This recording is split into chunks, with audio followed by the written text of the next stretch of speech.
श्री स्वामी समर्थ. आचार्य मंजुषा जोशी या यूट्यूब चॅनलवरती आपल्या सगळ्यांचं सहर्ष स्वागत. आज आपण समजून घेणार आहोत शनी ग्रह वक्री अवस्थेत येत आहेत. शनी ग्रह वक्री अवस्थेत दरवर्षी येत असतात आणि हाच तो टप्पा असतो जून महिन्याच्या एंड नंतर जुलैच्या पहिल्या किंवा दुसऱ्या आठवड्यामध्ये. फार फार तर जुलैच्या शेवटच्या आठवड्यामध्ये शनी दरवर्षी वक्री होत असतात. शनी वक्री होणं म्हणजे काय, प्रथमतः समजून घेऊ.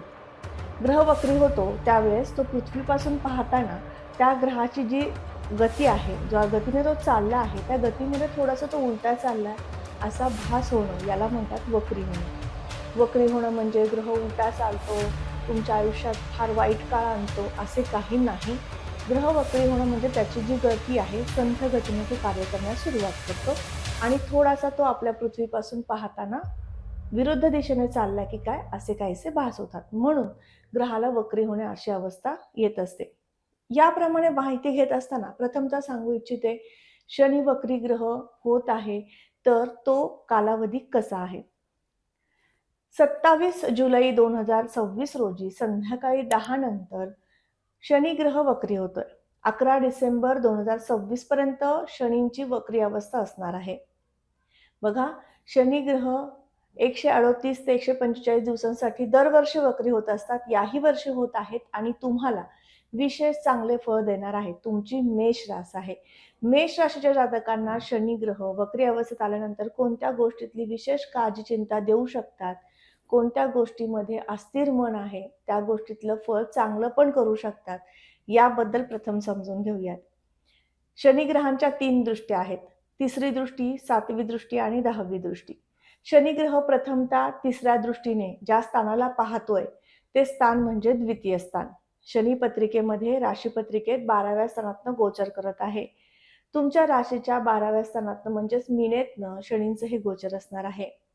शनी तिसऱ्या दृष्टीने धनस्थानाला पाहणं म्हणजे तुमच्या कुटुंब सौख्या बाबतीमध्ये, वाणी, पैसा, नेत्रविकार या सगळ्या गोष्टींमध्ये तुम्हाला अधिक पैसा खर्च करणं किंवा या संदर्भातली काळजी चिंता वाढवणं अशा काहीशा गोष्टी नक्की देऊ शकतो. पण याचे परिणाम कमी अधिक प्रत्येकाला होणार आहेत. कारण मेष राशीचे जातक असंख्य आहेत जो हा व्हिडिओ पाहतायत. मग प्रत्येकालाच हे अशुभ फळ मिळणार आहे का? तर नाही. ज्यांच्या कुंडलीमध्ये शनी ग्रहांची अवस्था अशुभ स्थितीमध्ये आहे, पत्रिकेमध्ये नीचस्थ किंवा वक्री अवस्थेमध्ये किंवा नीच राशीमध्ये, शत्रू राशीमध्ये शनिग्रह आहेत, त्यांनाच हे फळ मिळू शकतं. अन्यथा प्रत्येकाला हे फळ मिळणार नाही. शनिग्रह ज्या ठिकाणी आहेत त्या ठिकाणी सुद्धा फायदा करणार आहेत. तुम्ही 12व्या घराचं फळ काय असं समजून घेताना म्हणाल, 6, 8, 12 हे 3 ग्रह अशुभ आहेत. हे 3 ग्रह तुम्हाला वारंवार वाईटच देत असतात. तर मी प्रथमतः सांगू इच्छिते, 12वं स्थान हे परदेशात जाण्यासाठी पाहिलं जातं. परदेशामध्ये तुम्हाला तुमचं कार्य उत्तमरित्या करण्यासाठी सुद्धा पाहिलं जातं. या दरम्यान तुम्हाला परदेशामध्ये नोकरीसाठी तुम्ही प्रयत्नशील असाल तर ती कामे मार्गी लावून देण्यासाठी 12व्या घरातलं शनींचं गोचर उत्तम असेल. याचबरोबर शनी ग्रह 12व्या स्थानातनं तुम्हाला आणखीन एक देणार आहे, ते म्हणजे अधिक खर्च. आता यामध्ये इन्व्हेस्टमेंट सुद्धा होऊ शकतात. षष्ठ स्थान म्हणजे तुम्हाला खरेदी विक्रीचं स्थान मानलं जातं. कुठल्याही प्रकारच्या मोकळ्या जमिनी किंवा मोठी इन्व्हेस्टमेंट सुद्धा या स्थानावरनं पाहिली जाते, जमिनी संदर्भातली. मग अशा वेळेस तुम्हाला जेव्हा 12व्या स्थानातनं वक्री अवस्थेतील शनी असतील ते तुम्हाला या कार्यासाठी प्रेरित करतील, उत्साहवर्धन करतील. या गोष्टींमध्ये इन्व्हेस्टमेंट करण्यास तुम्हाला प्रामुख्याने महत्त्वपूर्ण विशेष चांगलं फळ सुद्धा देते. म्हणजे शनींचं हे गोचर वक्री अवस्थेतील तुम्हाला अशुभ का? तर नक्कीच नाही. प्रत्येकजण शनींबद्दल एक विशिष्ट भीतीखाली आहे की शनिग्रह वाईट देतात, शनिग्रह साडेसाती देतात म्हणजे आमच्या आयुष्यात उलथापालथ करून टाकणार आहेत. तर असं नाही. 12व्या स्थानातनं वक्री अवस्थेतील शनी तुम्हाला निश्चित पुढचे डिसेंबरच्या 11 तारखेपर्यंत नाविन्य आणणार आहेत.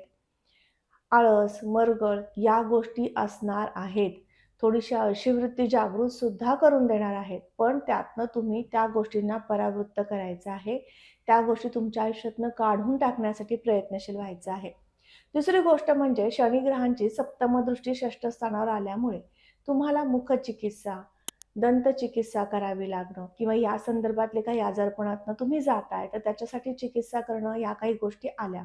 त्याचबरोबर गुडघेदुखी, सांधेदुखीच्या काही तक्रारी असतील किंवा कंबरदुखीच्या विशेष महिला वर्गांसाठी सांगू इच्छिते, या काही तक्रारी तुम्हाला वारंवार सतावत आहेत, तर या आजारपणासाठी तुम्हाला विशिष्ट वेळ आणि पैसा द्यावा लागू शकतो.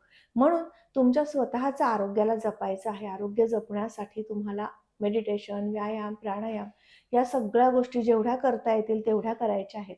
या 145 दिवसांमध्ये बऱ्यापैकी तुमच्या आयुष्यामध्ये चांगले बदलसुद्धा घडणार आहेत.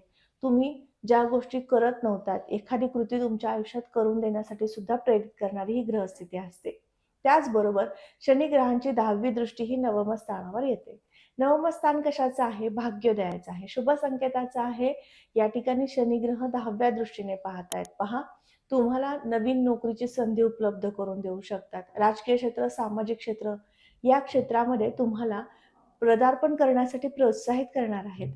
तुम्हाला या क्षेत्रातलं काही नॉलेज होतं, काही माहिती होती, पण पूर्णपणे नव्हती किंवा त्या गोष्टींसाठी तुम्ही प्रेरित होत नव्हता. आता तुम्ही ह्या गोष्टी करू लागणार आहात. त्याचबरोबर या सगळ्या चांगल्या गोष्टी घडवून आणण्यासाठी विशेष शनिग्रहांची कृपा तुमच्यावर होण्यासाठी रोज नित्यनेमाने काही उपासना मी सुचवणार आहे, त्या तुम्हाला करायच्या आहेत.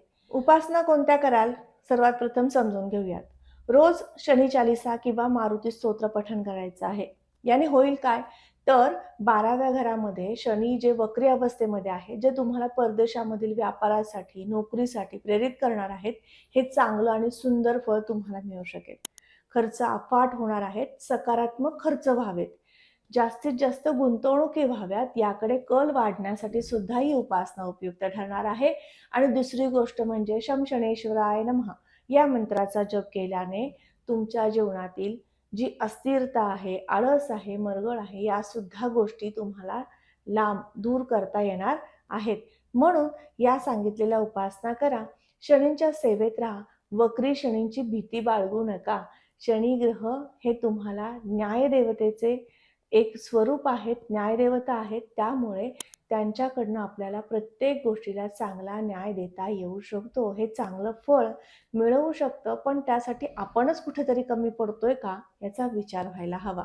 अशा पद्धतीने सांगितलेली उपासना करा. शनी महाराजांच्या सेवेत राहा, नामस्मरणात राहा. पुन्हा भेटणार आहे अशीच महत्त्वपूर्ण माहिती घेऊन, ग्रह परिवर्तन घेऊन, त्याचबरोबर राशीफळ घेऊन आणि तसेच वास्तू संदर्भातील माहिती घेऊन. तोपर्यंत आत्ता आपली रजा घेते. श्री स्वामी समर्थ. जय जय स्वामी समर्थ. रामकृष्ण हरी.